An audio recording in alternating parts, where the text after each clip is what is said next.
നമസ്കാരം എല്ലാ പ്രിയപ്പെട്ട ഉദ്യോഗാർത്ഥി സുഹൃത്തുക്കൾക്കും PSC ഇൻഫ്ലുവൻസറിന്റെ പുതിയ ഒരു വീഡിയോ ക്ലാസ്സിലേക്ക് സ്വാഗതം. ഞാൻ രഞ്ജിത്ത് ആർ കരുനാഗപ്പള്ളി.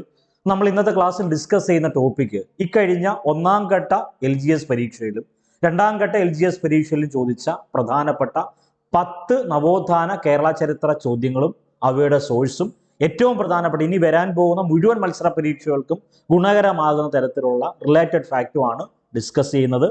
അപ്പം 2024 ഇനിയുള്ള ഏത് പരീക്ഷ ആയിക്കോട്ടെ, അത് 2024 ഡിസംബറിലെ ആയിക്കോട്ടെ, 2025 വർഷത്തെ ആയിക്കോട്ടെ, ഏത് മത്സര പരീക്ഷ ആയിക്കോട്ടെ, അതിൽ കേരള നവോത്ഥാനം കേരള ചരിത്രം എന്നറിയപ്പെടുന്ന ഏരിയയിൽ നിന്ന് ഒരു മാർക്ക് പോലും നഷ്ടപ്പെടരുത്.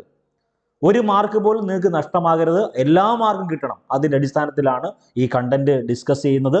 ഈ ക്ലാസിന്റെ PDF നോട്ട് PSC ഇൻഫ്ലുവൻസർ എന്നറിയപ്പെടുന്ന ടെലഗ്രാം കൂട്ടായ്മയിൽ സൗജന്യമായിട്ട് പബ്ലിഷ് ചെയ്തിട്ടുണ്ട്. ദെൻ അടുത്ത വീഡിയോയുടെ ടോപ്പിക് ഏത് വീഡിയോ ആണ് നിങ്ങൾക്ക് വേണ്ടത്, അതായത് ഇപ്പോൾ LGS പരീക്ഷ ഫോക്കസ് ചെയ്യുന്ന ആളുകൾ കാണും, 10th ലെവൽ പ്രിലിംസ് ഫോക്കസ് ചെയ്ത ആളുകൾ കാണും, അല്ലെങ്കിൽ ഡിഗ്രി ലെവൽ ഫോക്കസ് ചെയ്യുന്ന ആളുകൾ കാണും. അപ്പോൾ പ്രിയപ്പെട്ട ഉദ്യോഗാർത്ഥികൾ ചെയ്യേണ്ടത്, ഈ ക്ലാസ് കണ്ടതിന് ശേഷം നിങ്ങൾക്ക് അടുത്ത ടോപ്പിക് എന്താണോ, അത് സയൻസ് ആണെങ്കിൽ സയൻസ്, ഏത് ടോപ്പിക്കാണോ, അല്ലെങ്കിൽ ഏത് ടോപ്പിക്കാണോ നിങ്ങൾക്ക് ഇപ്പം റിനൈസൻസ് ആണെങ്കിൽ അങ്ങനെ, ഇന്ത്യൻ ഹിസ്റ്ററി ആണെങ്കിൽ അങ്ങനെ, ഏത് ടോപ്പിക്കാണോ നിങ്ങൾക്ക് ആവശ്യമുള്ളത് അത് കമന്റ് ചെയ്യുക. അതിനകത്ത് നിന്ന് ഏറ്റവും കൂടുതൽ ആളുകൾ കമന്റ് ചെയ്യുന്ന ടോപ്പിക്ക് ബേസ് ചെയ്ത് നമ്മൾ നെക്സ്റ്റ് വീഡിയോ എടുക്കുന്നതായിരിക്കും. ഓക്കെ, ഇനി ഏറ്റവും പ്രാധാന്യം അർഹിക്കുന്ന ഒരു കാര്യം കൂടെ പറയുന്നു. 323 പ്രസ്താവന ചോദ്യങ്ങൾ അടങ്ങിയ ഒരു PDF നോട്ട് ഈ ക്ലാസ് ലിങ്കിന്റെ താഴെ, അതായത് ടെലഗ്രാം ഗ്രൂപ്പിൽ ഈ ക്ലാസ് ലിങ്ക് ഇട്ടതിന്റെ തൊട്ട് താഴെയായി 323 സ്റ്റേറ്റ്മെന്റ് ക്വസ്റ്റ്യനും അതും അതിന്റെ ആൻസറും അടങ്ങുന്ന PDF നോട്ട് അത് പബ്ലിഷ് ചെയ്തിട്ടുണ്ട്. അതുകൂടി നിങ്ങൾ എന്ത് ചെയ്യുക, ഡൗൺലോഡ് ചെയ്യുക. ഡൗൺലോഡ് ചെയ്തെടുത്തത് പ്രിന്റ് എടുക്കണം. 4 പേജേ ഉള്ളൂ. ആ 4 പേജിൽ 323 പ്രസ്താവന ചോദ്യങ്ങളും അവയുടെ ആൻസറുകളും ഉണ്ട്. അത് നിങ്ങൾ കൃത്യമായി പഠിക്കുക. വരാൻ പോകുന്ന മത്സര പരീക്ഷയിൽ ഞാൻ ഉറപ്പ് തരുന്നു, ആ 323 പ്രസ്താവന ചോദ്യങ്ങളിൽ നിന്ന് ഡയറക്റ്റ് ചോദ്യങ്ങളും ഉണ്ടാകും, അല്ലാതെ SCRT ക്വസ്റ്റ്യനുകളാണ്. അതെല്ലാം കൂടെ സോർട്ട് ചെയ്താണ് ഈ 323 പ്രസ്താവന ചോദ്യങ്ങൾ എന്ന ഹെഡിങ്ങോടുകൂടി ഞാൻ ആ PDF ചെയ്തേക്കുന്നത്. കൃത്യമായി അത് വായിക്കുക. വരാൻ പോകുന്ന ഏത് നവോത്ഥാന മേഖലയായിക്കോട്ടെ, ഏത് കേരള ചരിത്ര മേഖലയായിക്കോട്ടെ, അതിൽ നിന്ന് മുഴുവൻ മാർക്കും നിങ്ങൾക്ക് കിട്ടും. ദെൻ ഏറ്റവും പ്രധാനപ്പെട്ട കാര്യം, 1 ലക്ഷം പോൾ വർക്കൗട്ടിന്റെ ചലഞ്ചിന്റെ ഏകദേശം 50 ദിവസം കഴിഞ്ഞിരിക്കുകയാണ്. ഏകദേശം 63-ാം ദിവസമാണ് ഇന്ന്. അപ്പോൾ 1 ലക്ഷം പോൾ വർക്കൗട്ട് ചലഞ്ച് നടക്കുന്നത് നമ്മുടെ ടെലഗ്രാം ഗ്രൂപ്പിലാണ്. എല്ലാ ദിവസവും ഒരു ടോപ്പിക്കിനെ ബേസ് ചെയ്ത് ഒരു മിനിമം ഒരു 15-16 പോൾ ചോദ്യം വീതം, മുൻകാല വർഷ ചോദ്യവും SCRT NCRT എല്ലാം ഉൾപ്പെടുത്തുന്നുണ്ട്. അതുകൂടി നിങ്ങൾ എന്ത് ചെയ്യുക, കൃത്യമായി അറ്റൻഡ് ചെയ്ത് പോവുക. അപ്പൊ എല്ലാവർക്കും വിജയാശംസകൾ നേരുന്നു. നമ്മൾ ആദ്യ കണ്ടന്റിലേക്ക് പോവുകയാണ്. ചോദ്യം ഇതാണ്: രവീന്ദ്രനാഥ ടാഗോർ കേരളത്തിന്റെ രാജാറാം മോഹൻ റോയ് എന്ന് വിശേഷിപ്പിച്ചത് ആരെയാണ്? ഈ കഴിഞ്ഞ രണ്ടാം ഘട്ട LGS പരീക്ഷയിൽ മുഴുവൻ ഉദ്യോഗാർത്ഥികളെയും കുഴപ്പിച്ച, അല്ലെങ്കിൽ മുഴുവൻ ഉദ്യോഗാർത്ഥികൾക്കും ഇത്തിരി പ്രയാസകരമെന്ന് കരുതുന്ന ഒരു ചോദ്യം ഇതാണ്: രവീന്ദ്രനാഥ ടാഗോർ കേരളത്തിന്റെ രാജാറാം മോഹൻ റോയ് എന്ന് വിശേഷിപ്പിച്ചത് ആരെയാണ്? Option 4 option കൊടുത്തേപ്പോണ്ട്.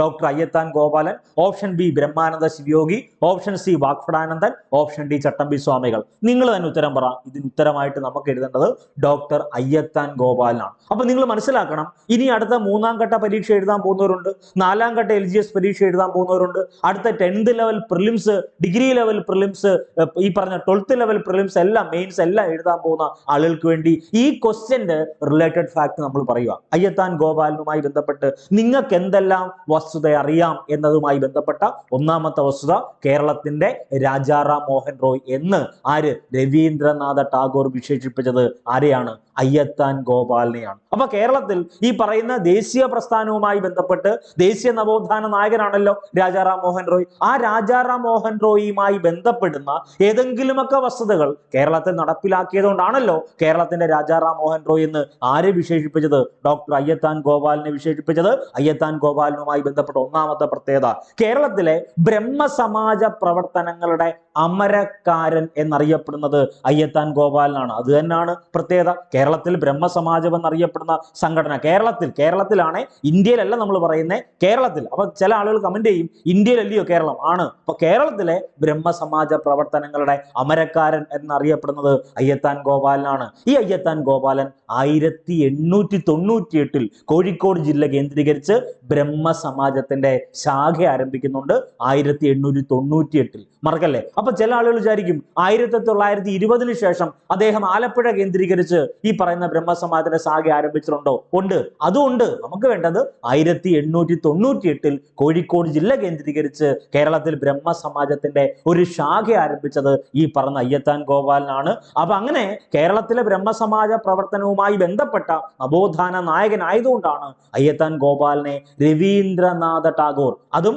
ദേവേന്ദ്രനാഥ ടാഗോർ അല്ല, രവീന്ദ്രനാഥ ടാഗോർ ആണ് കേരളത്തിന്റെ രാജാറാം മോഹൻ റോയ് എന്ന് ആരെ വിശേഷിപ്പിച്ചത്? അയ്യത്താൻ ഗോപാലനെ വിശേഷിപ്പിച്ചത്. ഇനി അയ്യത്താൻ ഗോപാലനുമായി ബന്ധപ്പെട്ട ഏതെങ്കിലും പരീക്ഷയിൽ ഈ പറയുന്ന ചോദ്യമിട്ട ചോദ്യോർത്താവ് അതിന്റെ റിലേറ്റഡ് ഫാക്ട് ചോദിച്ചാൽ 2 പ്രധാനപ്പെട്ട നാടകങ്ങളുണ്ട് അയ്യത്താൻ ഗോപാലന്. ഒന്ന് സാരഞ്ജിനി പ്രണയം, മറ്റൊന്ന് സുശീല ദുഃഖം. 2 പ്രധാനപ്പെട്ട നാടകങ്ങളാണ്. സാരഞ്ജിനി പ്രണയം എന്നറിയപ്പെടുന്ന നാടകം ആരുടേതാണ്? അത് അയ്യത്താൻ ഗോപാലിൻ്റെതാണ്. സുശീല ദുഃഖം എന്ന നാടകം എഴുതിയതും ആര് തന്നെ? അയ്യത്താൻ ഗോപാലൻ. ഇനി ചില ആളുകൾ മനസ്സിൽ വിചാരിക്കും ഇദ്ദേഹത്തിന് ഈ പറയുന്ന നാടകം മാത്രമേ ഉള്ളൂ. അല്ല, അദ്ദേഹത്തിന് ഒരു സംഘടനയുണ്ട്. ആ സംഘടനയുടെ പേര് സുഗുണ വർദ്ധിനി എന്നാണ്. സുഗുണ വർദ്ധിനി എന്നറിയപ്പെടുന്ന സംഘടന ആരംഭിച്ചത് അയ്യത്താൻ ഗോപാലനാണ്. അപ്പൊ കേരളത്തിലെ ബ്രഹ്മസമാജ പ്രവർത്തനങ്ങളുടെ അമരക്കാരൻ എന്നറിയപ്പെടുന്നത് അയ്യത്താൻ ഗോപാലനാണ്. 1898 കോഴിക്കോട് ബ്രഹ്മസമാജത്തിന്റെ ശാഖ ആരംഭിച്ചത് ഈ പറഞ്ഞ അയ്യത്താൻ ഗോപാലനാണ്. 2 പ്രധാനപ്പെട്ട നാടകങ്ങൾ ഓർത്തു വെക്കണേ. സാരഞ്ജിനി പരിണയവും സുശീല ദുഃഖം എന്നീ നാടകങ്ങൾ എഴുതിയത് അയ്യത്താൻ ഗോപാലനാണ്. അദ്ദേഹം ആരംഭിച്ച സംഘടനയുടെ പേര് സുഗുണ വർദ്ധിനി സഭ. എന്റെ കൂടെ പറയണം, സുഗുണ വർദ്ധിനി സഭ. ഇനി ബ്രിട്ടീഷ് ഗവൺമെന്റ് ഈ പറഞ്ഞ അയ്യത്താൻ ഗോപാലിന് നൽകിയ ഒരു ഓണററി പുരസ്കാരമുണ്ട്, റാവു സാഹിബ്. അപ്പോൾ അവിടെ ഒരു ചോദ്യം ചോദിക്കും, ഏത് നവോത്ഥാന നായകനെയാണ് റാവു സാഹിബ് എന്ന ഓണററി പുരസ്കാരം നൽകിയത്? ബ്രിട്ടീഷ് ഗവൺമെന്റ് ഓണററി പുരസ്കാരമായ, അല്ലെങ്കിൽ ബ്രിട്ടീഷ് ഗവൺമെന്റ് നൽകിയ ഓണററി പുരസ്കാരമായ റാവു സാഹിബ് പുരസ്കാരം കരസ്ഥമാക്കിയ, അല്ലെങ്കിൽ ആ ഒരു ഓണററി പുരസ്കാരം നേടിയ നവോത്ഥാന നായകനാണ് അയ്യത്താൻ ഗോപാലൻ. അയ്യത്താൻ ഗോപാലനെ അറിയപ്പെടുന്ന പേര് കേരളത്തിലെ രാജാറാം മോഹൻ റോയ് എന്ന് രവീന്ദ്രനാഥ ടാഗോർ വിശേഷിപ്പിച്ചു. കേരളത്തിലെ ബ്രഹ്മസമാജ പ്രവർത്തനങ്ങളുടെ അമരക്കാരൻ എന്നറിയപ്പെടുന്നത് അയ്യത്താൻ ഗോപാലനാണ്. 1898 കോഴിക്കോട് ബ്രഹ്മസമാജത്തിന്റെ ശാഖ ആരംഭിച്ചു. 2 പ്രധാനപ്പെട്ട നാടകങ്ങൾ, ഒന്ന് സാരഞ്ജിനി പ്രണയം, മറ്റൊന്ന് സുശീല ദുഃഖം. ഞാൻ വീണ്ടും നിങ്ങളോട് ആവർത്തിക്കുകയാണ്, 323 പ്രസ്താവന ചോദ്യങ്ങൾ, 323 പ്രസ്താവന ചോദ്യങ്ങളും അവയുടെ ഉത്തരങ്ങളും അടങ്ങുന്ന PDF ഒരു 4 പേജേ കാണത്തുള്ളൂ. ആ PDF ദയവ് ചെയ്ത് എൻ്റെ പ്രിയപ്പെട്ട ഉദ്യോഗാർത്ഥി സുഹൃത്തുക്കൾ ഡൗൺലോഡ് ചെയ്തെടുക്കണം. അത് പ്രിന്റ് എടുക്കണം. ആ പ്രിന്റിലുള്ള ഈ 300, ഞാൻ ഉറപ്പ് തരുന്നു, ഈ 323 ക്വസ്റ്റ്യനിൽ നിന്ന് നിങ്ങൾ എഴുതാൻ പോകുന്ന അടുത്ത മത്സര പരീക്ഷയിൽ ഒരു ചോദ്യം വന്നില്ല എങ്കിൽ ഞാൻ ഈ പരിപാടി നിർത്തും. ഇത്രയും കോൺഫിഡൻറ്റോടുകൂടി ഞാൻ പറയുന്നത്, ആ 323 ചോദ്യവും ഇക്കാലം വരെ കേരള പേസ് നടത്തിയ മുൻകാല വർഷ ചോദ്യങ്ങളും SCRT NCRT നവോത്ഥാന കണ്ടന്റുമാണ്. അത് കൃത്യമായി വായിക്കുക. വരാൻ പോകുന്ന മത്സര പരീക്ഷയിൽ അതിൽ നിന്ന് മിനിമം 1 മാർക്ക്, മാക്സിമം 5 മാർക്ക്, പറഞ്ഞല്ല മൊത്തം മാർക്കും അതിനകത്തുനിന്ന് വരും എന്ന് തന്നെയാണ് ഞാൻ ഹൈ കോൺഫിഡൻസോട് കൂടി പറയുന്നത്. ആ PDF PSC ഇൻഫ്ലുവൻസറിന്റെ ടെലഗ്രാം ഗ്രൂപ്പിൽ ഈ വീഡിയോ ക്ലാസിന്റെ ലിങ്കിന്റെ താഴെ തന്നെ ഞാൻ റീപബ്ലിഷ് ചെയ്തിട്ടുണ്ട്. അത് ഫ്രീ ആണ്. ഈ പറഞ്ഞല്ലോ, സൗജന്യം കൊടുക്കുന്നതിലൂടെ നിങ്ങളെ ഒരിക്കലും പറ്റിക്കാനല്ല ശ്രമിക്കുന്നത്. ആ സൗജന്യ കണ്ടന്റ് കൃത്യമായി വായിക്കുക. നിങ്ങളുടെ ജീവിതത്തിൽ ഏറ്റവും നിർണായകമായ ഒരു മത്സര പരീക്ഷ എഴുതാൻ പോവുകയാണെങ്കിൽ ആ മത്സര പരീക്ഷയിൽ 1 മാർക്ക് ഈ ഒരു പ്രിന്റിൽ നിന്ന്, ഈ ഒരു PDF-ൽ നിന്ന് ഉറപ്പായും കാണും. മറക്കരുത് ആ PDF. ഈ ക്ലാസിന്റെ നോട്ട്സ് അല്ല ഞാൻ പറയുന്നത്, ഈ ക്ലാസ് നോട്ട് അല്ലാതെ ഒരു സ്പെഷ്യൽ PDF നിങ്ങൾക്ക് വേണ്ടി അവിടെ പബ്ലിഷ് ചെയ്തിട്ടുണ്ട്. അതൊന്ന് മാക്സിമം വായിച്ചെടുക്കാൻ വേണ്ടി ശ്രമിക്കുക. അപ്പൊ അയ്യത്താൻ ഗോപാലനുമായി ബന്ധപ്പെട്ട ഇത്രയും കാര്യങ്ങൾ കിട്ടിയാലോ. ഇനി കഴിഞ്ഞ ഡിഗ്രി ഈ പറയുന്ന +2 നിലവാരത്തിലുള്ള 10th ലെവൽ നിലവാരത്തിൽ ചോദിച്ച LGSന്റെ 2ാം ഘട്ട പരീക്ഷയിൽ 2ാമതായി ചോദിച്ച ഒരു കേരള ഹിസ്റ്ററി നവോത്ഥാന ചോദ്യം 1812 അവിടെയും വർഷം 1812 എന്നല്ല ചോദ്യാർത്ഥാവ് കൊടുത്തേക്കുന്നത്, 1821 എന്നൊക്കെയാ. അതൊക്കെ അവിടെ നിൽക്കോട്ടെ, നമുക്ക് ആ തെറ്റല്ലല്ലോ പഠിക്കേണ്ടത്, ശരി തന്നെ പഠിച്ചു പോകാം. 1812 രാമൻ നമ്പിയുടെ നേതൃത്വത്തിൽ നടന്ന കുറിച്യർ കലാപത്തിന്റെ കാരണം എന്ത് എന്നാണ് ചോദ്യം. ഓപ്ഷൻ അല്ലെങ്കിൽ ഒന്നാമത്തെ പ്രസ്താവന, ബ്രിട്ടീഷുകാർ അമിത നികുതി ചുമത്തിയത്. 2, നികുതി പണമായി അടയ്ക്കാൻ നിർബന്ധിച്ചത്. 3-ാമത്തെ പ്രസ്താവന, നികുതി അടയ്ക്കാൻ കഴിയാത്തവരുടെ കൃഷിഭൂമി ബ്രിട്ടീഷുകാർ പിടിച്ചെടുത്തത്. നമുക്ക് എല്ലാവർക്കും അറിയാവുന്നതാണ്. ദക്ഷിണേന്ത്യയിലെ ആദ്യത്തെ ബ്രിട്ടീഷുകാർക്കെതിരെ ദക്ഷിണേന്ത്യയിൽ നടത്തിയ ആദ്യത്തെ ആദിവാസി കലാപത്തിന്റെ പേരാണ് ഏത്? കുറിച്യർ കലാപം. നമുക്ക് എല്ലാവർക്കും അറിയാം. ഈ കുറിച്യർ കലാപം നിങ്ങൾ തന്നെ ഒന്ന് ആലോചിച്ച് നോക്കിയേ. ഇപ്പൊ ഞാൻ കുറിച്യർ വിഭാഗത്തിലെ ഒരു ആദിവാസി വ്യക്തിയാണ്. എന്നോട് ബ്രിട്ടീഷുകാർ പറയാണ് നികുതി ചുമത്തി, എനിക്കെതിരെ നികുതി ചുമത്തി. എനിക്കെതിരെ നികുതി ചുമത്തി എന്നതിനർത്ഥം ഞാൻ ഉൾപ്പെടെയുള്ള കുറിച്യർ എന്നറിയപ്പെടുന്ന ആദിവാസി വിഭാഗത്തെ എല്ലാം നികുതി ചുമത്തിയെന്നല്ലേ അതിനർത്ഥം. അപ്പൊ ഒന്നാമത്തെ കാര്യം, ബ്രിട്ടീഷുകാർ അമിത നികുതി, മാന്യമായ നികുതി ചുമത്തിയാൽ കുഴപ്പമില്ല, നമ്മൾ അടച്ചു പോകും, ബ്രിട്ടീഷുകാർക്ക് അടച്ചു പോകും. പക്ഷേ അമിത നികുതി ചുമത്തിയാൽ നമ്മൾ ചോദ്യം ചെയ്യും. അപ്പൊ ഒന്നാമത്തെ പ്രസ്താവന ശരിയാണല്ലോ. 2-ാമത്തെ നോക്കിയേ, നികുതി പണമായി അടയ്ക്കാൻ നിർബന്ധിക്കുന്നു. ഇപ്പൊ ഞാൻ ഒരു ആദിവാസി വിഭാഗത്തിലെ, ഇപ്പൊ കുറിച്യർ വിഭാഗത്തിലെ ഒരു വ്യക്തിയാണ് ഞാൻ. രഞ്ജിത്ത് എന്ന് പറയുന്ന വ്യക്തി കുറിച്യർ വിഭാഗത്തിലെ ഒരു വ്യക്തിയാണെന്നിരിക്കട്ടെ.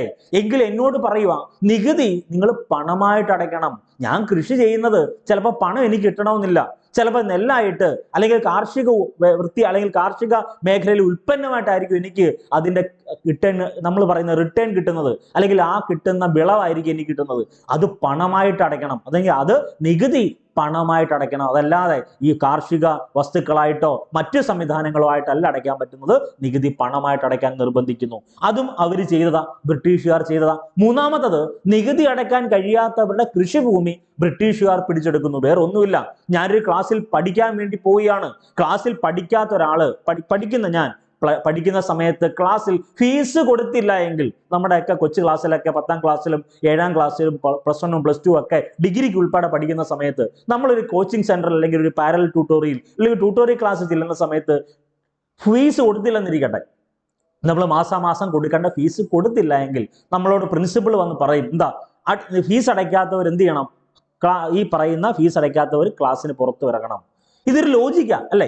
ഈ ലോജിക്കും അല്ലാതെ, അതായത് നികുതി അടയ്ക്കാൻ കഴിയാത്ത ഞാൻ നികുതി അടയ്ക്കാൻ പറ്റുന്നില്ല, ഞാൻ ആദിവാസി വിഭാഗമായ കുറിച്യറിന്റെ വിഭാഗത്തിൽ ഒരു വ്യക്തിയാണ്, എനിക്ക് നികുതി അടയ്ക്കാൻ കഴിയുന്നില്ല എങ്കിൽ എൻ്റെ കൃഷിഭൂമി ബ്രിട്ടീഷുകാർ പിടിച്ചെടുക്കും. ഒന്ന് ആലോചിച്ച് നോക്കുക.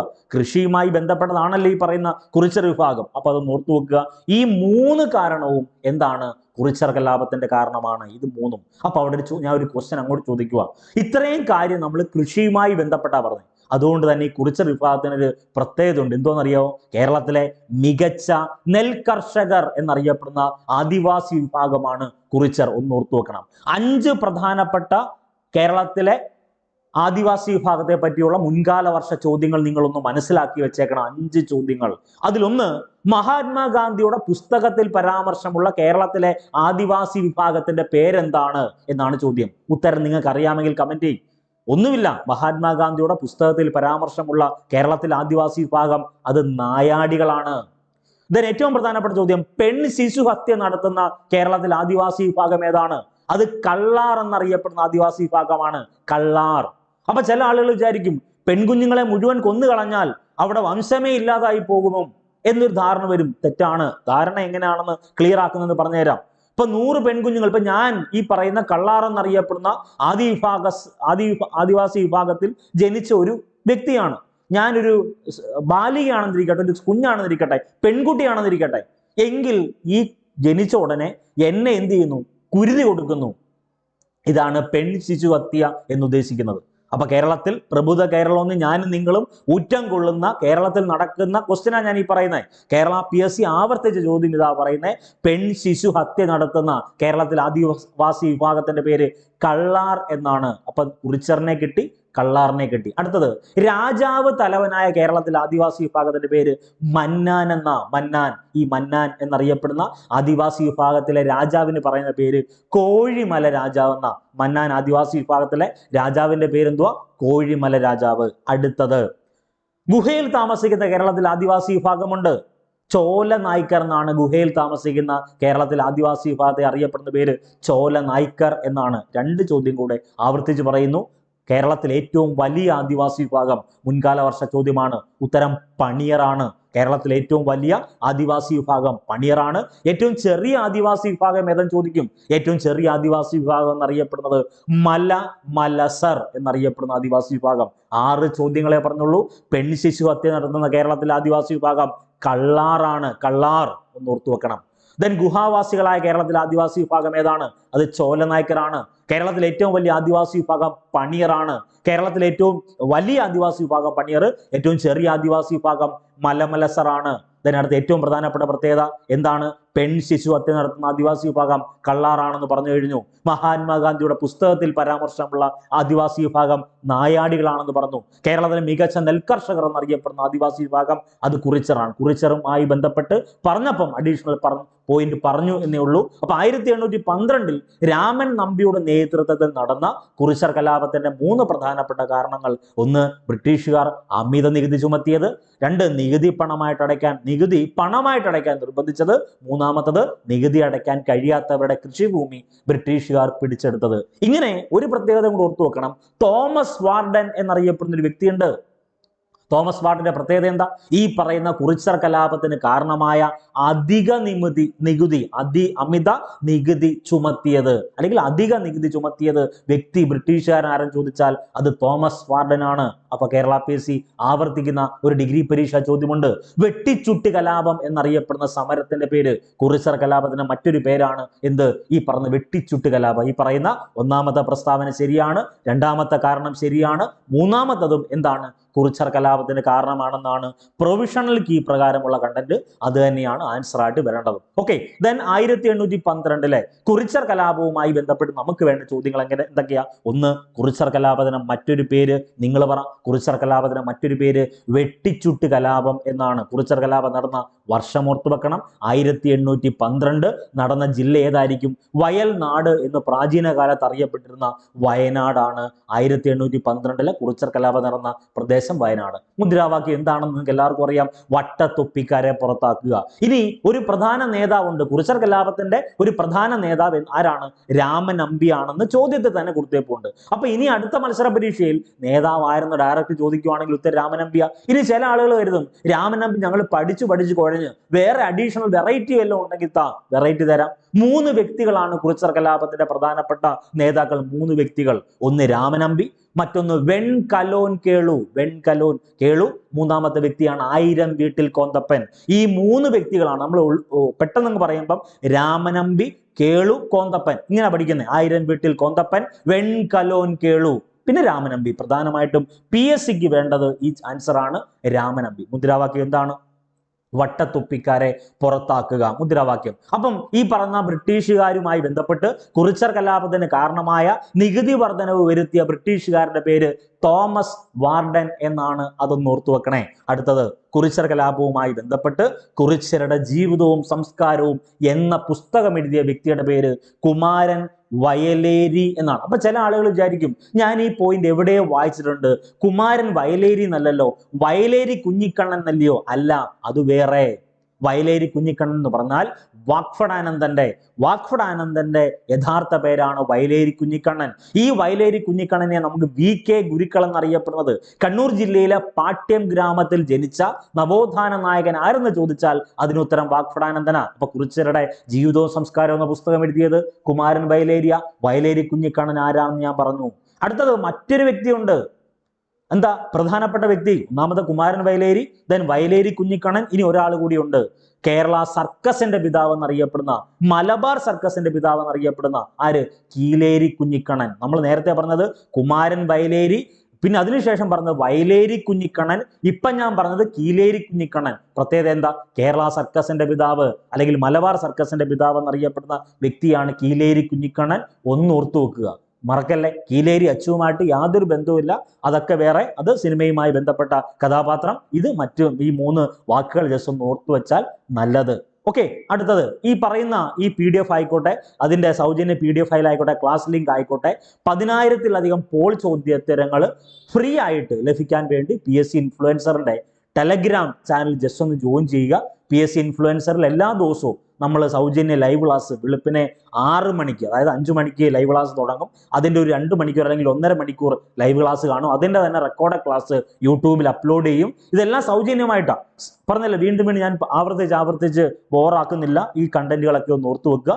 PSC ഇൻഫ്ലുവൻസർ ടെലഗ്രാമിൻ്റെ ഇൻ്റർഫേസ് ഇതാണ്. ഇതിനകത്തേക്ക് ജോയിൻ ചെയ്യുക. പിന്നെ ആ കൂട്ടായ്മയിൽ എല്ലാ ദിവസവും നടക്കുന്ന ഓരോ പ്രോസസ്സ് ഉണ്ട്. അതിലൊന്ന് 1 ലക്ഷം പോൾ വർക്കൗട്ടിൻ്റെ ചലഞ്ചാണ്. ഇപ്പം തന്നെ ഏകദേശം ഒരു 12,000-ലധികം ചോദ്യം തന്നെ ഇപ്പം തന്നെ പോൾ വർക്കൗട്ടായിട്ട് ഇട്ടിട്ടുണ്ട്. നിങ്ങൾക്ക് പരിശോധിക്കാം അത് സത്യമാണോ ചുമ്മാ തള്ളുകയാണോ എന്ന്. പിന്നെ സൗജന്യ PDF നമ്മൾ ലക്ഷ്യം വെക്കുന്നത് ഒരു 500+ PDF ആണ്. ഈ 2024 ഡിസംബർ 31 മുന്നേ തന്നെ ഒരു PDF 500+ കടക്കണം എന്നാണെന്ന് വെച്ചാൽ അത്രയും കണ്ടന്റ് നിങ്ങളിലേക്ക് സൗജന്യമായിട്ട് എത്തണം. പിന്നെ ഡെയിലി കറണ്ട് അഫേഴ്സിന്റെ വർക്കൗട്ടും PDF-ഉം പോസ്റ്റും പ്രിന്റ് ആയിട്ട് ചെയ്യുന്നുണ്ട്. പിന്നെ ലൈവ് പ്ലസ് റെക്കോർഡ് ക്ലാസ് സൗജന്യമായിട്ട്. പിന്നെ SCRT NCRTയുടെ വർക്ക് ബേസ്ഡ് ആയിട്ടുള്ള എക്സാം എല്ലാം പഠിക്കാൻ താല്പര്യമുള്ളവർക്ക് പറഞ്ഞല്ലോ, ഈ വർഷമെങ്കിലും രക്ഷപ്പെടണം. 2025 അഡ്വൈസ് കിട്ടണം. 2025 എന്നറിയപ്പെടുന്ന വർഷം എനിക്ക് ജോലിയിൽ കയറണമെന്ന് അതിയായ ആഗ്രഹമുള്ളവർ ഈ പറഞ്ഞ ടെലഗ്രാമിൽ ഈ ചെയ്യുന്ന ഇത്രയും വർക്കൗട്ട് നിങ്ങൾ ചെയ്ത് പ്രാക്ടീസ് ചെയ്യുക. നിങ്ങൾ ഓഫ്ലൈൻ ക്ലാസ്സിൽ പഠിക്കുന്നുണ്ടായിരിക്കാം, ഓൺലൈൻ ക്ലാസ്സിൽ പഠിക്കുന്നുണ്ടായിരിക്കാം, വീട്ടിൽ കമ്പൈൻ സ്റ്റഡി ചെയ്യുന്നുണ്ടായിരിക്കാം, എന്തുമായിക്കോട്ടെ. അതിനോടൊപ്പം 1% എഫേർട്ട് ഞങ്ങളുടെ ഭാഗത്തുനിന്ന് ആവുമ്പം ആ ഫുൾ പെർഫെക്ഷൻ ആകും എന്നൊരു കോൺഫിഡൻറ്റിലാണ് നമ്മൾ ഇതെല്ലാം ചെയ്യുന്നത്. അതൊന്ന് ഓർത്തു വെക്കുക. അപ്പം ഇത്രയും ചോദ്യം ജസ്റ്റ് ഒന്ന് ഓർത്തു വെക്കണം. ഇനി അടുത്ത ചോദ്യം ഇതാണ്. ഗാന്ധിജിയുടെ കേരള സന്ദർശനവുമായി ബന്ധപ്പെട്ട് 5 തവണ കേരളം സന്ദർശിക്കുന്നുണ്ട് മഹാത്മാഗാന്ധി. അപ്പൊ ഗാന്ധിജിയുടെ കേരള സന്ദർശനവുമായി ബന്ധപ്പെട്ട ശബരി ആശ്രമം സ്ഥിതി ചെയ്യുന്ന ജില്ല ഏത് എന്നാണ് ചോദ്യം. ഉത്തരം പാലക്കാടാണ്, ശബരി ആശ്രമം. അപ്പൊ ചില ആളുകൾ കരുതും ഈ ശബരി ആശ്രമം എന്നറിയപ്പെടുന്ന സംവിധാനം പാലക്കാട് സ്ഥാപിച്ച ഒരാളുണ്ടോ? ഉണ്ട്. അദ്ദേഹത്തിന്റെ പേര് TR കൃഷ്ണസ്വാമി അയ്യർ എന്ന നമ്മൾ പഠിപ്പിക്കുന്നതാണ്. 1930 ഉപ്പ് സത്യാഗ്രഹം എന്നറിയപ്പെടുന്ന ടോപ്പിക്ക് നമ്മൾ പഠിക്കും. ഓർമ്മയുണ്ടോ? 1930 ഉപ്പ് സത്യാഗ്രഹം പാലക്കാട് എന്ന് സംഘടിപ്പിച്ചത് ആരെന്ന് ചോദിച്ചാൽ അതിനുത്തരം TR കൃഷ്ണസ്വാമി അയ്യറാണ്. അപ്പൊ ഗാന്ധിജിയുടെ കേരള സന്ദർശനവുമായി ബന്ധപ്പെട്ട ശബരി ആശ്രമം സ്ഥിതി ചെയ്യുന്ന ജില്ല ഏതെന്ന് ചോദിച്ചാൽ ഉത്തരം പാലക്കാടാണ്. കേരളത്തിലെ ഏറ്റവും വലിയ ജില്ല ഏതാണ്? ഇപ്പൊ നിലവിൽ അത് ഇടുക്കി ജില്ലയാണ്. 2ാം സ്ഥാനം ഏത് ജില്ലയ്ക്കാണ്? പാലക്കാട് ജില്ലയാണ്. 1ാം സ്ഥാനം ഇടുക്കിയാണ് മിടുക്കി ആകുന്നത്. മറക്കല്ല, കേരളത്തിലെ ഏറ്റവും വലിയ ജില്ല ഇടുക്കി. ഇപ്പോഴത്തെ LGS പരീക്ഷകളിലും കേരള ബാങ്ക് OA പരീക്ഷ ഉൾപ്പെടെയുള്ള ചോദ്യം മുഴുവൻ നിങ്ങൾ നോക്കിക്കോ, അതിനകത്തുനിന്ന് ഒരു ക്വസ്റ്റ്യൻ കാണും. ആ ഒരു ക്വസ്റ്റ്യൻ ഇതായിരിക്കും. അപ്പൊ നമുക്ക് വേണ്ടത് ഗാന്ധിജിയുടെ കേരള സന്ദർശനവുമായി ബന്ധപ്പെട്ട ശബരി ആശ്രമ സ്ഥിതി ചെയ്യുന്ന ജില്ല ഏതാണ്? അത് കോഴിക്കോടല്ല, കണ്ണൂരല്ല, തിരുവനന്തപുരത്തല്ല. ഉത്തരം ഏതാണ്? അത് പാലക്കാടാണ്. അടുത്തത്, ഈ പറയുന്ന ഹരിജന വിദ്യാർത്ഥികൾക്ക് വേണ്ടി ശബരി ആശ്രമം ആരംഭിച്ച വ്യക്തിയെ നമ്മൾ പറഞ്ഞല്ലോ, TR കൃഷ്ണസ്വാമി അയ്യറാണ്. അദ്ദേഹം 1930 ഉപ്പ് സത്യാഗ്രഹം എവിടുന്ന് സംഘടിപ്പിച്ചു? പാലക്കാട് നിന്ന് സംഘടിപ്പിച്ചു. ഞാൻ പറയുന്ന സമയത്ത് ആവർത്തിച്ച് പറയുന്നു, നിങ്ങൾ എഴുതാൻ പോകുന്ന മത്സര പരീക്ഷയിൽ ഇനി 1930 ഉപ്പ് സത്യാഗ്രഹം ബേപ്പൂർ അല്ലെങ്കിൽ കോഴിക്കോട് നിന്ന് സംഘടിപ്പിച്ചത് ആര് എന്നൊരു ചോദ്യം കാണും. മുഹമ്മദ് അബ്ദുറഹ്മാൻ സാഹിബാണ്. പ്രധാനപ്പെട്ട നേതാവായിട്ട് അറിയപ്പെടുന്നത് KK എളപ്പനാണ്. കേരള ഗാന്ധി എന്നറിയപ്പെടുന്നത് KK എളപ്പനാണ്. ഗ്രാമദീപം എന്ന മാസിക സ്ഥാപിച്ചത് KK എളപ്പനാണ്. അതൊക്കെ നിങ്ങൾ പഠിക്കും. അതൊരു ഭാഗത്ത് നിന്നോട്ടെ. അടുത്ത പ്രധാനപ്പെട്ട ചോദ്യത്തിലേക്ക് വരുന്നു. EV രാമസ്വാമി നായ്ക്കരുമായി ബന്ധപ്പെട്ട സത്യാഗ്രഹം ഏതാണ്? ഓപ്ഷൻ എ വൈക്കം സത്യാഗ്രഹം, ഓപ്ഷൻ ബി ഗുരുവായൂർ സത്യാഗ്രഹം, ഓപ്ഷൻ സി അമരാവതി സത്യാഗ്രഹം, ഓപ്ഷൻ ഡി ബർദോളി സത്യാഗ്രഹം. നിങ്ങൾ ഈ ക്വസ്റ്റ്യൻ കണ്ടാൽ ഉത്തരം ഏതെഴുതും? EV രാമസ്വാമി നായ്ക്കരുമായി ബന്ധപ്പെട്ട സത്യാഗ്രഹം ബേസ് ക്വസ്റ്റ്യൻ ആണ്. ആൻസർ വൈക്കം സത്യാഗ്രഹമാണ്. അയിത്തത്തിനെതിരെ ഇന്ത്യയിൽ നടത്തിയ ആദ്യത്തെ സമരമല്ലേ വൈക്കം സത്യാഗ്രഹം? അയിത്തത്തിനെതിരെ ഇന്ത്യയിൽ നടത്തിയ ആദ്യ സംഘടിത സമരമാണ് വൈക്കം സത്യാഗ്രഹം. വൈക്കം സത്യാഗ്രഹം 1924 മുതൽ 25 വരെ 603 ദിവസം നീണ്ടുനിന്നു. 603 ദിവസം നീണ്ടുനിന്നു. തുടങ്ങിയ വർഷം 1924, അവസാനിച്ച വർഷം 1925. പ്രധാന നേതാക്കളിൽ പ്രധാനി TK മാധവൻ. അപ്പോൾ ഒത്തിരി നേതാക്കന്മാരുണ്ട്, അതിൽ പ്രധാനി TK മാധവനാണ്. ഈ TK മാധവനാണ് വൈക്കം സത്യാഗ്രഹവുമായി ബന്ധപ്പെട്ട പ്രമേയം എഴുതി അവതരിപ്പിച്ചത്. അത് 1923 കാക്കിനഡ INC സമ്മേളനത്തിൽ. ദയവ് ചെയ്ത് ഈ ക്ലാസ്സിനോടൊപ്പമുള്ള PDF നോട്ട് വായിച്ചു നോക്കുക. ആ PDF-ൽ വൈക്കം സത്യാഗ്രഹത്തെ പറ്റി, ഗുരുവായൂർ സത്യാഗ്രഹത്തെ പറ്റി, അമരാവതി സത്യാഗ്രഹത്തെ പറ്റി, ബർദോളി സത്യാഗ്രഹത്തെ പറ്റിയുള്ള മുഴുവൻ കണ്ടന്റ് കൊടുത്തിട്ടുണ്ട്. അത് ഫുള്ള് PYQ ആണ്. അപ്പൊ ഇതിന്റെ ആൻസർ EV രാമസ്വാമി നായ്ക്കറുമായി ബന്ധപ്പെട്ട സത്യാഗ്രഹം വൈക്കം സത്യാഗ്രഹമാണ്. വൈക്കം ഹീറോ, വൈക്കം വീരൻ എന്നറിയപ്പെടുന്നത് ചെയ്തത് ഈ പറഞ്ഞ ഇ ബി രാമസ്വാമി നായ്ക്കറാണ്. സ്വാഭിമാന പ്രസ്ഥാനം അല്ലെങ്കിൽ സെൽഫ് റെസ്പെക്ട് മൂവ്മെന്റ് സംഘടിപ്പിച്ചത് ആരെന്ന് ചോദിച്ചാൽ അത് ഇ ബി രാമസ്വാമി നായ്ക്കറുമായി ബന്ധപ്പെട്ടതാണ്. യുനെസ്കോ അവാർഡ് ലഭിച്ച ഏക നവോത്ഥാന നായകൻ ആരെന്ന് ചോദിച്ചാൽ അതിനുത്തരവും ഈ പറയുന്ന ഇ ബി രാമസ്വാമി നായ്ക്കറാണ്. വൈക്കം സത്യാഗ്രഹം എന്നറിയപ്പെടുന്ന ടോപ്പിക്ക് പഠിക്കുമ്പം നിങ്ങൾ പ്രധാനമായും പഠിക്കേണ്ടത് സവർണജാഥ പഠിക്കണം. സവർണജാഥ സംഘടിപ്പിച്ചത് മന്നത്ത് പത്മനാഭനാണ്. ആരുടെ നിർദ്ദേശപ്രകാരം? മഹാത്മാഗാന്ധിയുടെ നിർദ്ദേശപ്രകാരമാണ്. 603 ദിവസമാണ് വൈക്കം സത്യാഗ്രഹം നീണ്ടു നിന്നത്. ഈ വൈക്കം സത്യാഗ്രഹവുമായി ബന്ധപ്പെട്ട് കേരള PSC ഏറ്റവും ലേറ്റസ്റ്റ് ആയിട്ട് ഒരു PSC bulletin current affairs content add ചെയ്തിട്ടുണ്ട്. PSC ബുള്ളറ്റിനകത്ത് ഈ പറയുന്ന വൈക്കം സത്യാഗ്രഹത്തിന് 100ാം വാർഷികത്തിൽ പബ്ലിഷ് ചെയ്ത ഒരു ഓഡിയോ കാസറ്റ് ഉണ്ട്. ആ കുട്ടി ഗാന്ധിജിയെ തൊട്ടു എന്ന ഓഡിയോ കാസറ്റ് വൈക്കം സത്യാഗ്രഹത്തിന് 100ാം വാർഷികത്തിനോട് അനുബന്ധിച്ച് പബ്ലിഷ് ചെയ്തതാണ്. അപ്പൊ ഈ പറയുന്ന ടോപ്പിക്കുകളൊക്കെ ഒന്ന് ഓർത്തു വെക്കണം. 1924 100ാം വാർഷികം ആഘോഷിക്കുന്ന കേരളത്തിലെ ചരിത്ര സമരത്തിന്റെ പേരാണ് വൈക്കം സത്യാഗ്രഹം. തീണ്ടൽ പലക ഏറ്റവും പ്രധാനപ്പെട്ട ചോദ്യമാണ്. തീണ്ടൽ പലക ഏത് ക്ഷേത്ര സമരവുമായി ബന്ധപ്പെട്ടതാണ്? ഉത്തരം വൈക്കം സത്യാഗ്രഹവുമായി ബന്ധപ്പെട്ടതാണ്. അങ്ങനെ ഒത്തിരി ചോദ്യമുണ്ട്. അതായത് അയിത്തജാതിക്കാർ ഇതുവഴി പ്രവേശിക്കരുത് എന്ന് പറയുന്ന ബോർഡിന്റെ പേരാണ് തീണ്ടൽ പലക. അപ്പൊ അതൊന്ന് ഓർത്തു വെക്കുക. ഗുരുവായൂർ സത്യാഗ്രഹത്തിന്റെ റിലേറ്റഡ് ഫാക്ട് പഠിക്കണം. അമരാവതി സത്യാഗ്രഹം എന്ന് പറഞ്ഞൊരു സത്യാഗ്രഹമുണ്ട്. 1961 AK ഗോപാലൻ നടത്തിയ സമരമാണ് അമരാവതി സത്യാഗ്രഹം. അത് നിങ്ങൾ പഠിക്കണം. ബർദോളി സത്യാഗ്രഹം പറയേണ്ട ആവശ്യമില്ല.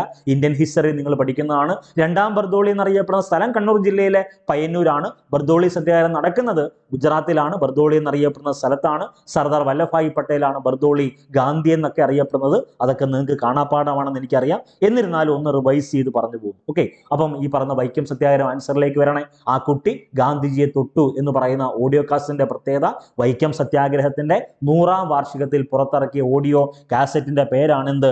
ആ കുട്ടി ഗാന്ധിജിയെ തൊട്ടു. അതൊക്കെ ഒന്ന് ഓർത്തു വെക്കുക. വളരെ പ്രധാനപ്പെട്ട ചോദ്യമാണ്. അടുത്തത് കേരളത്തിൽ അടുത്ത 5ാമത്തെ, അതായത് നവോത്ഥാന കേരള ചരിത്രത്തിൽ നിന്ന് ചോദിച്ച 5ാമത്തെ ചോദ്യം.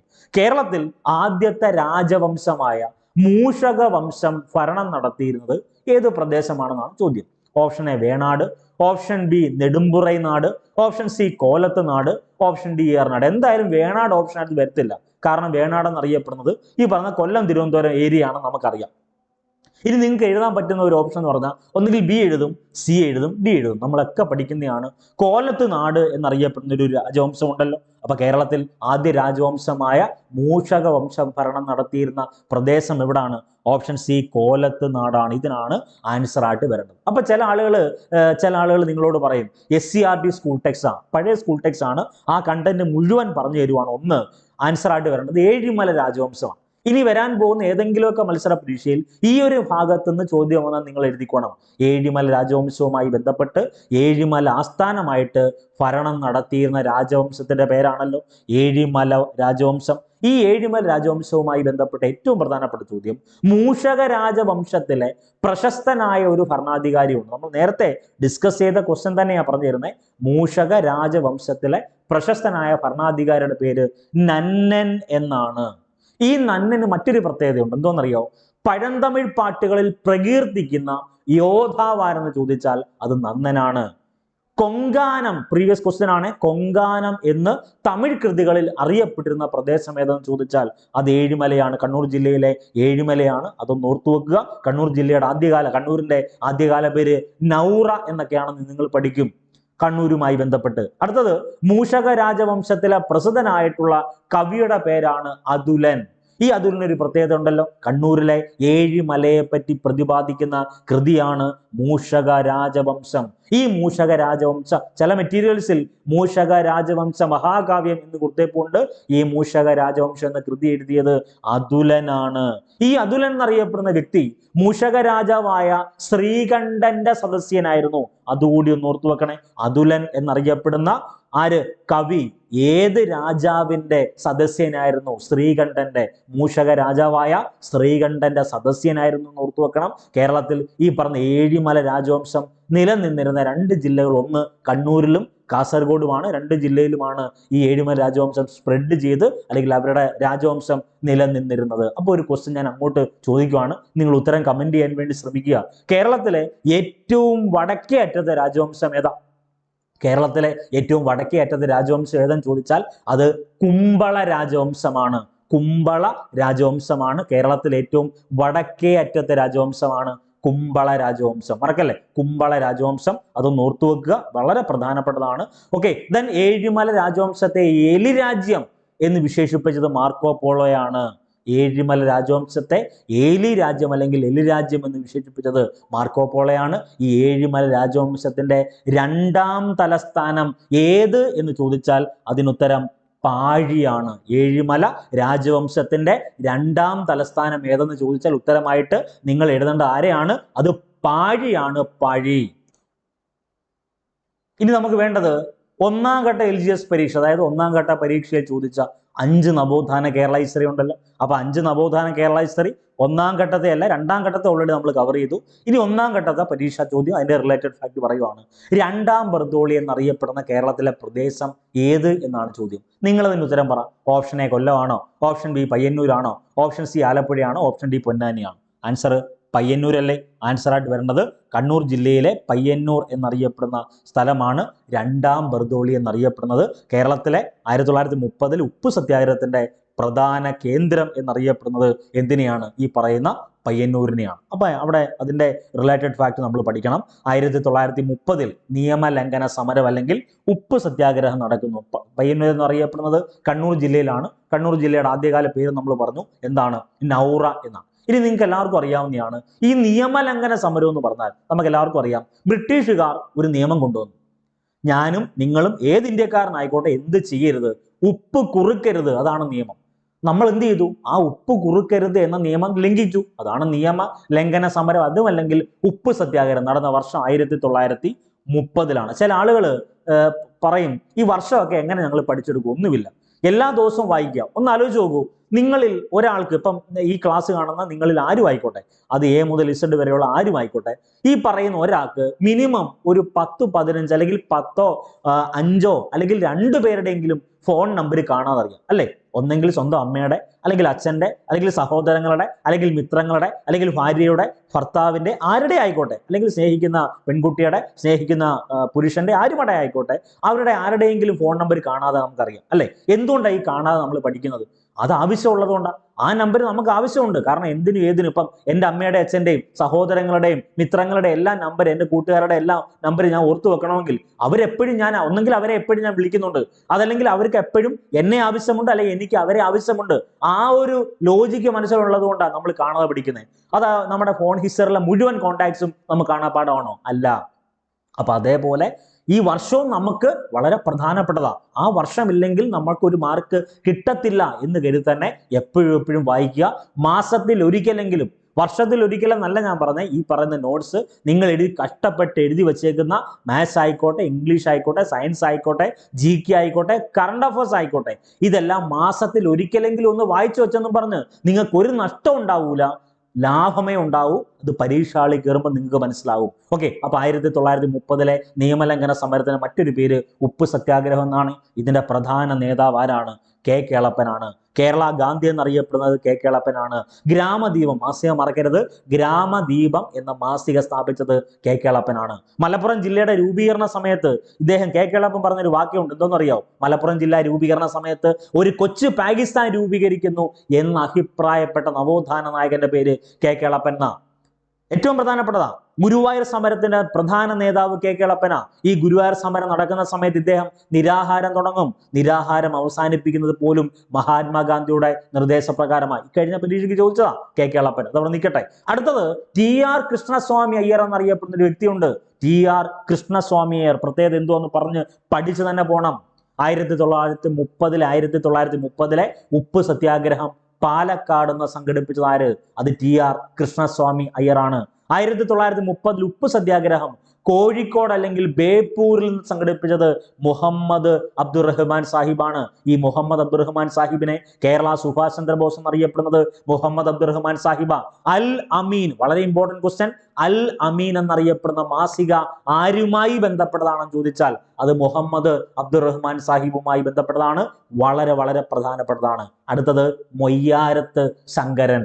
ഈ മൊയ്യാരത്ത് ശങ്കരന്റെ പ്രത്യേകത പറയാം. 1930 ഉപ്പ് സത്യാഗ്രഹത്തിൽ K കേളപ്പനെ അറസ്റ്റ് ചെയ്യും. കെ കേളപ്പനെ അറസ്റ്റ് ചെയ്തതിനു ശേഷം ഈ പറയുന്ന 1930 ഉപ്പ് സത്യാഗ്രഹം സംഘടിപ്പിച്ച വ്യക്തിയുടെ പേരാണ് മൊയ്യാരത്ത് ശങ്കരൻ. അതുകൊണ്ടാണ് മൊയ്യാരത്ത് ശങ്കരനെ കേരളത്തിൽ ഉപ്പ് സത്യാഗ്രഹത്തിന്റെ പൈലറ്റ് എന്നറിയപ്പെടുന്നത് മൊയ്യാരത്ത് ശങ്കരനെയാ. അടുത്തത് അംശി നാരായണ പിള്ള എന്ന് പറഞ്ഞൊരു വ്യക്തിയുണ്ട്. 1930 ഉപ്പ് സത്യാഗ്രഹവുമായി ബന്ധപ്പെട്ട് മാർച്ചിങ് ഗാനമായ 1930 ഉപ്പ് സത്യാഗ്രഹവുമായി ബന്ധപ്പെട്ട് ഗാനമായ വരിക വരിക സഹചര്യ എന്ന ഗാനം എഴുതിയത് അംശി നാരായണ പിള്ളയാണ്. അപ്പൊ 1930 ഉപ്പ് സത്യാഗ്രഹം അല്ലെങ്കിൽ നിയമലംഘന സമരവുമായി ബന്ധപ്പെട്ട കെ കേളപ്പന്റെ പ്രത്യേകത ഓർത്തുവെക്കണം. TR കൃഷ്ണസ്വാമി അയ്യരുടെ പ്രത്യേകത ഓർത്തുവെക്കണം. മുഹമ്മദ് അബ്ദുറഹ്മാൻ സാഹിബിന്റെ പ്രത്യേകത ഓർത്തുവെക്കണം. മൊയ്യാരത്ത് ശങ്കരന്റെ കാര്യം ഓർത്തുവെക്കണം. അംശി നാരായണ പിള്ളയുടെ കാര്യം ഓർത്തുവെക്കണം. ഏറ്റവും പ്രാധാന്യം അർഹിക്കുന്നത്, ഞാൻ വീണ്ടും റിപ്പീറ്റ് ചെയ്ത് പറയുന്നില്ല, 323 ക്വസ്റ്റ്യനും നവോത്ഥാന ചോദ്യവും അതിന് ഉത്തരമുള്ള PDF നോട്ട്, പ്രിന്റഡ് നോട്ട് 4 പേജേ ഉള്ളൂ. ചിലപ്പോൾ നിങ്ങൾക്ക് 10-15 രൂപയാവത്തുള്ളൂ അത് പ്രിന്റ് എടുക്കാൻ. പക്ഷെ ആ 15 രൂപയ്ക്ക് ഒരു മാർക്കിന്റെ വില ഉണ്ടാകും. ഒരു മാർക്ക് നമ്മൾ കോടി രൂപ കൊടുത്താൽ പോലും കിട്ടത്തില്ല. ചില ആളുകൾ പറയത്തില്ലേ, നമ്മൾ കോടി രൂപ പോലും ഒരാൾക്ക് കൊടുത്തു കഴിഞ്ഞാൽ ഒരു മാർക്ക് ആരിൽ നിന്നും കിട്ടത്തില്ല.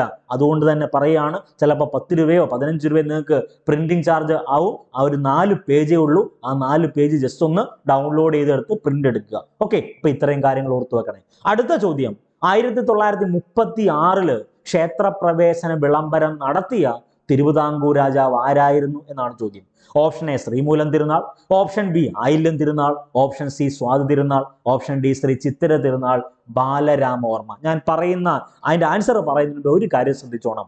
തിരുവിതാംകൂറിൽ 1936 തിരുവിതാംകൂറിലെ എല്ലാ ക്ഷേത്രങ്ങളിലും എല്ലാ ജാതിയിൽപ്പെട്ട, അതായത് ഹിന്ദു ജാതിയിൽപ്പെട്ട എല്ലാ ആളുകൾക്കും പ്രവേശനം കൊടുത്ത വിളംബരമാണല്ലോ ക്ഷേത്രപ്രവേശന വിളംബരം എന്നറിയപ്പെടുന്നത്. ഈ ക്ഷേത്രപ്രവേശന വിളംബരം പ്രഖ്യാപിച്ച ഭരണാധികാരി ശ്രീ ചിത്തിര തിരുനാളാണ്. അവിടെ 2 കാര്യം നമ്മളെ കുഴപ്പിക്കും. ഒന്ന്, ക്ഷേത്രപ്രവേശന പ്രമേയം, ഞാൻ വീണ്ടും ആവർത്തിക്കുന്നു, ക്ഷേത്രപ്രവേശന പ്രമേയം എഴുതിയത് അവതരിപ്പിച്ചത് രണ്ടും ഒരാൾ തന്നെ. വീണ്ടും റിപ്പീറ്റ് ചെയ്യുവാണ്, ക്ഷേത്രപ്രവേശന പ്രമേയം ഒന്നുമില്ല, പ്രമേയം എഴുതിയതും അവതരിപ്പിച്ചതും TK മാധവന. അപ്പൊ ചില ആളുകൾ കരുതും 1936 അല്ലയോ ഈ പറയുന്ന ക്ഷേത്രപ്രവേശന വിളംബരം, TK മാധവൻ അതിനു മുമ്പേ മരിച്ചില്ലയോ? മരിച്ചു, 1930 മരിച്ചു.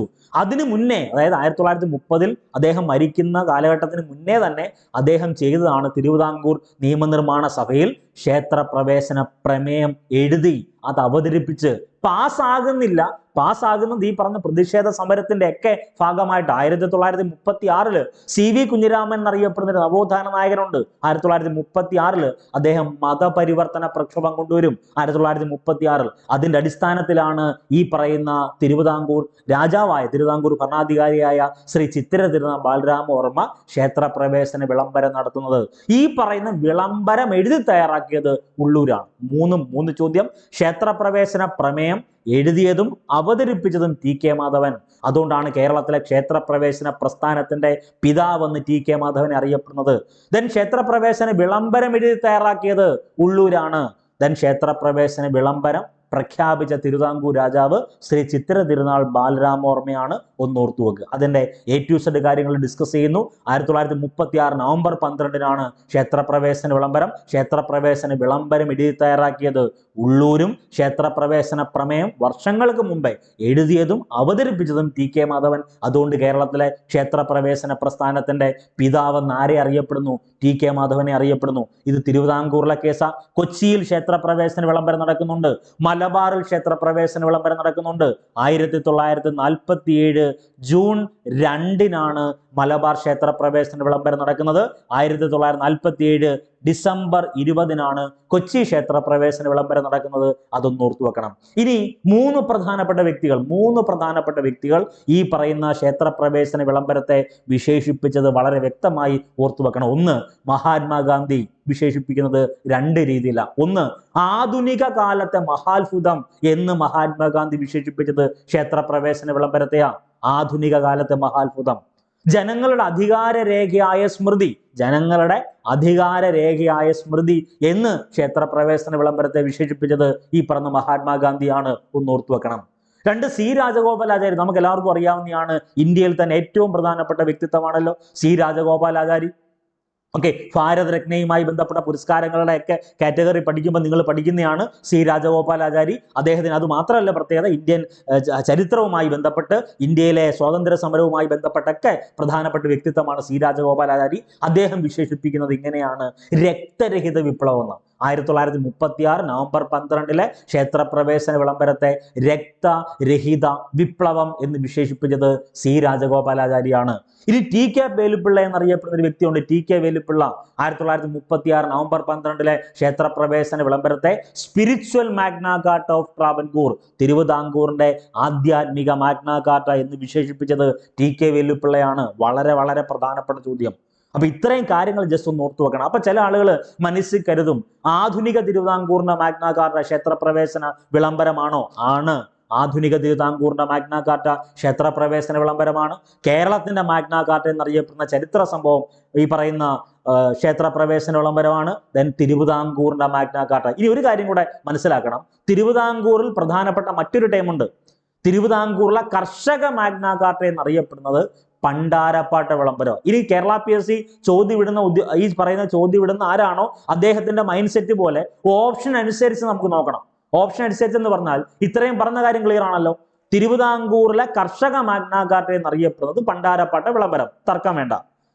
തിരുവിതാംകൂറിന്റെ മാഗ്നാ കാർട്ട എന്നോ ആധുനിക തിരുവിതാംകൂറിന്റെ മാഗ്നാ കാർട്ട എന്നോ ഈ പറയുന്ന കേരളത്തിന്റെ മാഗ്നാ കാർട്ട എന്നോ ചോദിച്ചാൽ അത് ക്ഷേത്രപ്രവേശന വിളംബരം 36 തിരുവിതാംകൂറിലെ കർഷക മാഗ്നാ കാർട്ട മാത്രമാണ് പണ്ടാരപ്പാട്ട വിളംബരം. ഇനി തിരുവിതാംകൂറിന്റെ മാഗ്നാ കാർട്ട എന്ന് ഉത്തരത്തിൽ കൊടുക്കേണ്ടത് ആരെയാണ്? തിരുവിതാംകൂറിന്റെ മാഗ്നാ കാർട്ട ക്ഷേത്രപ്രവേശന വിളംബരത്തെയാണെന്നിരിക്കട്ടെ. പക്ഷെ ഓപ്ഷൻ നോക്കുമ്പോൾ ക്ഷേത്രപ്രവേശന വിളംബരം ഇല്ല എങ്കിൽ മാത്രം ഈ പറഞ്ഞ പണ്ടാരപ്പാട്ട് വിളംബരം ഒന്ന് ബബിൾ ചെയ്തേക്കണം. കാരണം അങ്ങനെയും മുൻകാല വർഷ ചോദ്യം ഉണ്ടായിട്ടുണ്ട്. തിരുവിതാംകൂറിന്റെ മാഗ്നാ കാർട്ട എന്ന് കൊടുത്തിട്ട് ഓപ്ഷനിൽ ക്ഷേത്രപ്രവേശന വിളംബരം ഇല്ലാത്ത സാഹചര്യം വന്നാൽ ചോദ്യാർത്ഥിയാവ് മനസ്സിൽ ഉദ്ദേശിച്ചത് അങ്ങനെയാണ്. ഏത്? തിരുവിതാംകൂറിന്റെ മാഗ്നാ കാർട്ട പണ്ടാരപ്പാട്ട വിളംബരം എന്നാണ്. ഓപ്ഷനിൽ ഇല്ല എങ്കിൽ മാത്രം, അങ്ങനെ ഞാൻ ഉറപ്പിച്ചു പറയുവാണേ, ഞാൻ വീണ്ടും റിപ്പീറ്റ് ചെയ്യുന്നു, 1 മാർക്ക് നിർണായകമാണ്. നമ്മൾ ഇത്രയും പഠിച്ചിട്ട് അവസാനം 1 മാർക്ക് കൊണ്ട് കളയരുത്. ചിലപ്പോൾ ഒന്ന് ആലോചിച്ച് നോക്കൂ, നമ്മുടെ മുന്നിലുള്ള ആൾക്ക് വരെ അഡ്വൈസ് ആയി, നമ്മുടെ മുന്നിലുള്ള ആൾ വരെ അഡ്വൈസ് നേടി പോകുമ്പോൾ നമുക്ക് കിട്ടാത്തൊരു സാഹചര്യം വന്നാൽ അതിനനുസരിച്ചുള്ള വിഷമം നമ്മുടെ ഉള്ളിലുണ്ടാവും. ആ മനസ്സിൽ അല്ലെങ്കിൽ ആ ഒരു വിഷമം നമ്മുടെ ഉള്ളിൽ ഉണ്ടാകരുത്. അതിന്റെ അടിസ്ഥാനത്തിൽ പറയുകയാണ്, ഓരോ മാർക്കും നിർണായകമാണ്. ഓരോ മാർക്കും വിജയത്തിലേക്കുള്ള ചവിട്ടുപടിയാണ്.